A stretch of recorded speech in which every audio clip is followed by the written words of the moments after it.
नमस्कार। आज भी मु पुरी रे मोर कालू सामना रे आपण को भेटुची।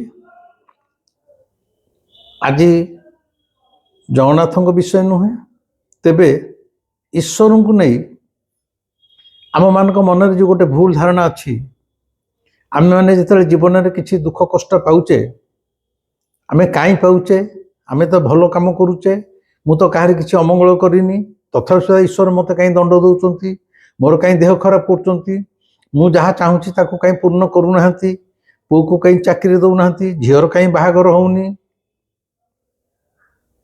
इत्यादि इत्यादि जेतक असंतोष अभियोग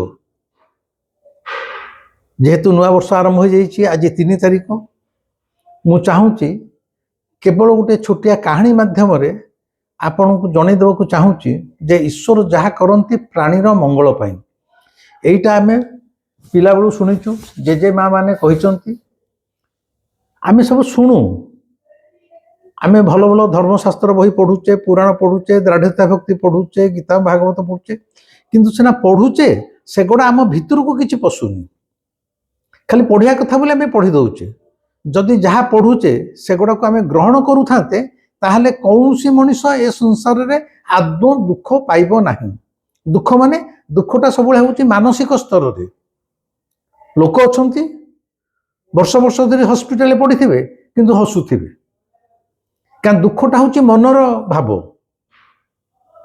शारीरिकटा कष्ट से कष्टटा को भी जे ग्रहण करनी से भी दुख पाएनि ता नहले ईश्वर आमर शत्रु नुहंती एवं ईश्वर जहाँ करती प्राणीर मंगल पाई एटा आमे शुणीचे मु गोटे छोटिया कहानी कहूँ आग थरे जने राजा थिले राजा पाखे तो सब मंत्री माने थांती राजा दिने रविवार हेची नख काटुचंती तांका आंगुठी कटिगला ब्लेड बाजी आंगुठी कटिगला रक्त झरझरी बाहला राजा को तो तेल मारिया पाखे सब पारिषद माने थांती मंत्री किंतु हसी कहले महाराज ईश्वर जहाँ करती प्राणीर मंगल पाई राजा हाथ कटि रक्त बाहरुची मंत्री कहते ईश्वर जहाँ करती प्राणीर मंगल पाई राजा प्रचंड रागिगले कहले मोर रक्त होची तू कहूँ कौन ना ईश्वर जहाँ करती प्राणीर मंगल पाई तो तुम मन दुख नहीं राजा ऑर्डर देले ये मंत्री की नियो ये दंड पाइबा दरकार एटा बेईमान आपको नहीं जंगल में जेको गोटे कूओ भितर गली दियो पुराना जहाँ भर से उठिक आसीपर भितर से मर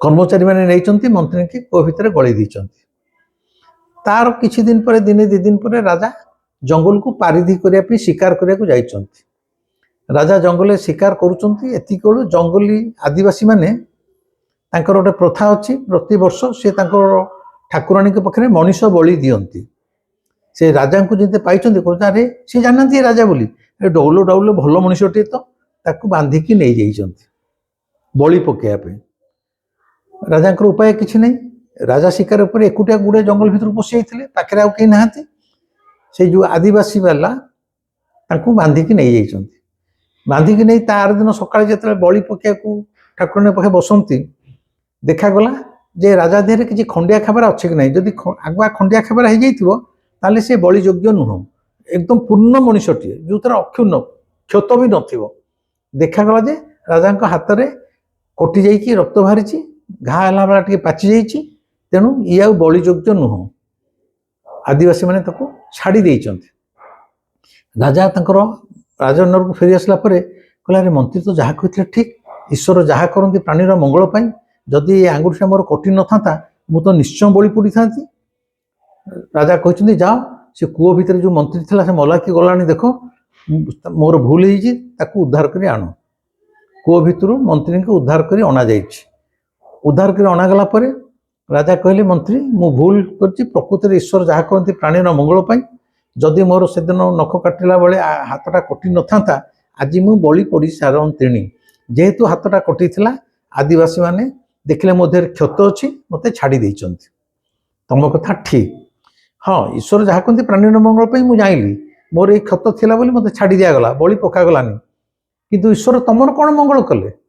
ତମେ ତ କୂଅ ଭିତରେ 3-4 ଦିନ ଅସହ୍ୟ ଯନ୍ତ୍ରଣା ଭୋଗ କଲ, ଆଦେହରେ ଈଶ୍ୱର ତମର କ'ଣ ମଙ୍ଗଳ କଲେ? ମନ୍ତ୍ରୀ ହସିଲେ, କହିଲେ ମହାରାଜ ଆପଣ ଯଦି ମୋତେ କୂଅ ଭିତରକୁ ଠେଲି ଦେଇନଥାନ୍ତେ ମୁଁ ମନ୍ତ୍ରୀ ହିସାବରେ ଆପଣଙ୍କ ସାଙ୍ଗରେ ବି ଯାଇଥାନ୍ତି ଜଙ୍ଗଲକୁ ଶିକାର କରିବା ପାଇଁ, ଆପଣଙ୍କ ସହିତ ଆମ ଦିହିଁକି ଧରି ନେଇଥାନ୍ତେ ଏବଂ ଆପଣଙ୍କ ଦେହରେ କ୍ଷତ ଅଛି ବୋଲି ଆପଣଙ୍କୁ ଛାଡ଼ି ଦେଇଥାନ୍ତେ।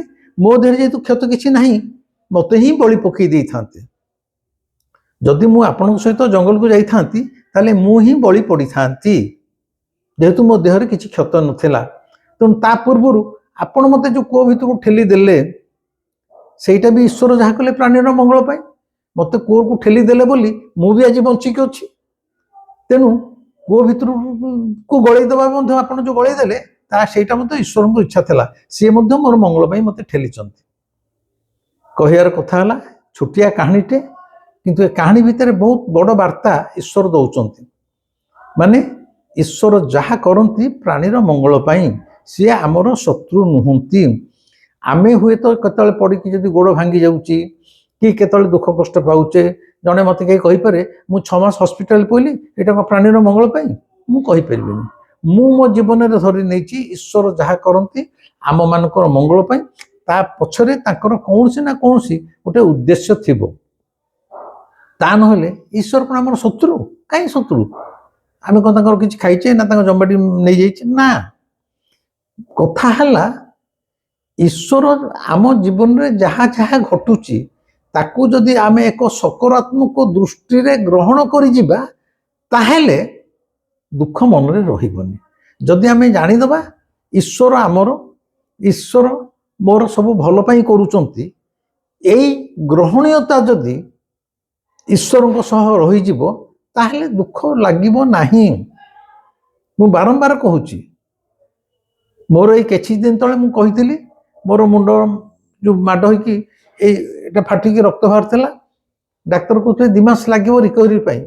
ମୁଣ୍ଡ ଫାଟିଲା ପରେ ବି ମୁଁ ଈଶ୍ୱରଙ୍କୁ ଜଗନ୍ନାଥଙ୍କୁ କୃତଜ୍ଞତା ଜଣାଇଥିଲି, ପ୍ରଭୁ ମୋ ଭିତରେ କିଛି ବିଷ ରକ୍ତ ଥିଲା, ମୁଁ କାହାର କିଛି କ୍ଷତି କରିଥିଲି, ଆଜି ସେ ଦଣ୍ଡଟା ମୁଁ ପାଇଲି, ଯାହା ପାଇବାର ଯୋଗ୍ୟତା ଥିଲା ମୋର ମୁଁ ପାଇଲି ଏବଂ ଦେହ ଭିତରୁ କିଛି ବିଷ ରକ୍ତ ଚାଲିଗଲା ଏବଂ ମୁଁ ମୋର ଯାହା କିଛି ଖରାପ କାମ କରିଥିଲି ତାର ଦଣ୍ଡ ପାଇବା ଦ୍ୱାରା ମୁଁ ସେଥିରୁ ମଧ୍ୟ ମୁକ୍ତ ହୋଇଗଲି। ତେଣୁ ମୁଁ ତୋ ପ୍ରତି କୃତଜ୍ଞ, ମୁଁ ଦୁଃଖ କରିନଥିଲି। ଭାବୁଛି ଆଜି ଆଉ ବେଶୀ କିଛି କହୁନାହିଁ।